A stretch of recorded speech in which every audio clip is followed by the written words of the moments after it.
In 1492, a man from the Italian city of Genoa changed the world forever. His name was Christopher Columbus.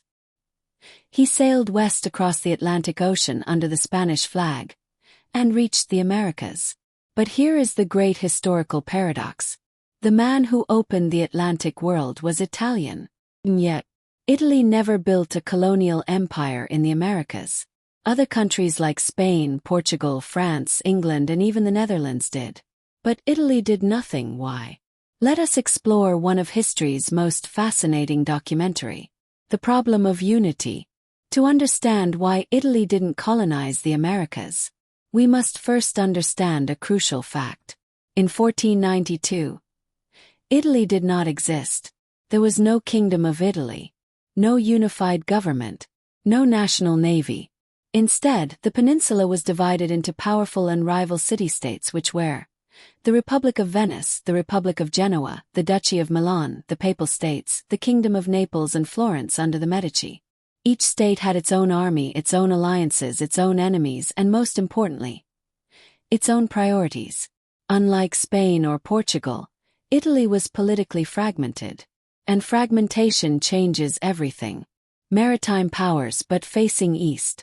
Italy's great maritime republics, especially Venice and Genoa, were already wealthy. But their wealth did not come from the Atlantic. It came from the Mediterranean. Spices from India, silk from China, goods flowing through the Ottoman Empire. Venice dominated Eastern Mediterranean trade, and Genoa operated across the Black Sea. Their eyes were turned east, not west. The Atlantic was distant, risky, and uncertain. Why abandon profitable established trade networks for a dangerous ocean no one understood? The Atlantic advantage. The geography shaped destiny. Spain and Portugal had something Italy did not, which was direct access to the Atlantic Ocean. Portugal, positioned on Europe's western edge, had already begun exploring Africa decades before Columbus. Under Prince Henry the Navigator, Portuguese sailors mastered ocean navigation, Atlantic wind systems, ship design and long-distance exploration.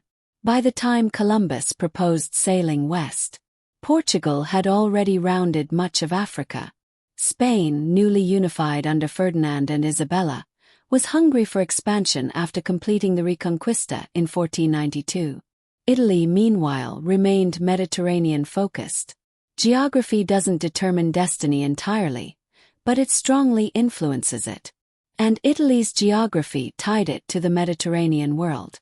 Columbus and the Italian explorers. Italian sailors. Foreign flags. Ironically, Italians were everywhere in the age of exploration. Christopher Columbus, from Genoa, sailed for Spain. Amerigo Vespucci, from Florence, sailed for Spain and Portugal. The Americas were named after him. John Cabot, Giovanni Caboto of Venice, sailed for England. Italian navigators were among the finest in Europe. So why did they serve foreign crowns? Because their home states lacked the financial backing, the centralized power, the political stability, and the imperial ambition. Spain and Portugal offered what Italy could not: royal sponsorship. Italian explorers didn't represent a nation. They represented opportunity. The Italian Wars. Italy becomes the battlefield. Just as the Atlantic world was opening, Italy descended into chaos. Beginning in 1494, the Italian peninsula became the battleground of Europe. France invaded. Spain intervened. The Holy Roman Empire fought for control. For more than 60 years, the Italian wars devastated the peninsula. Cities were looted. Armies marched back and forth. Governments collapsed. Instead of funding expeditions across the Atlantic, Italian states were fighting for survival. Spain eventually emerged dominant in southern Italy. Ironically, the very nation that sponsored Columbus would control large parts of Italy itself. The late unification. Italy arrived too late. Italy did not become a unified country until 1861. By then, the Americas had long been claimed. Spain controlled most of South America. Portugal ruled Brazil. Britain held North America and the Caribbean. France possessed territories across the globe. When Italy finally entered the age of imperialism, it was nearly 4 centuries too late. Instead of colonizing the Americas, Italy turned to Africa. The countries included Eritrea, Somalia, Libya, Ethiopia, but the invasion of Ethiopia was brief. These were minor compared to the vast empires of Britain or France. History's timing had already been decided. Economic realities. Italy experienced wealth without empire. Renaissance Italy was already wealthy. Florence was Europe's banking capital. Venice controlled maritime trade. Genoa financed Spanish ventures.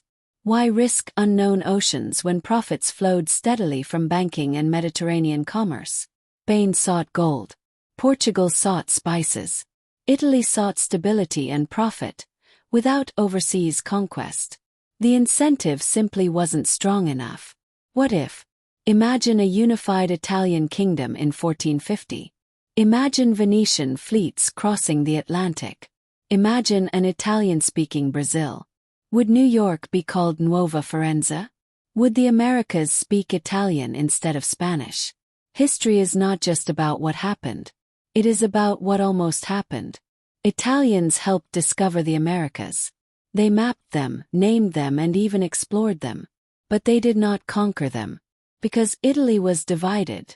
Because geography mattered. Because war consumed the peninsula. Because timing is everything. History is shaped not only by ambition, but by opportunity.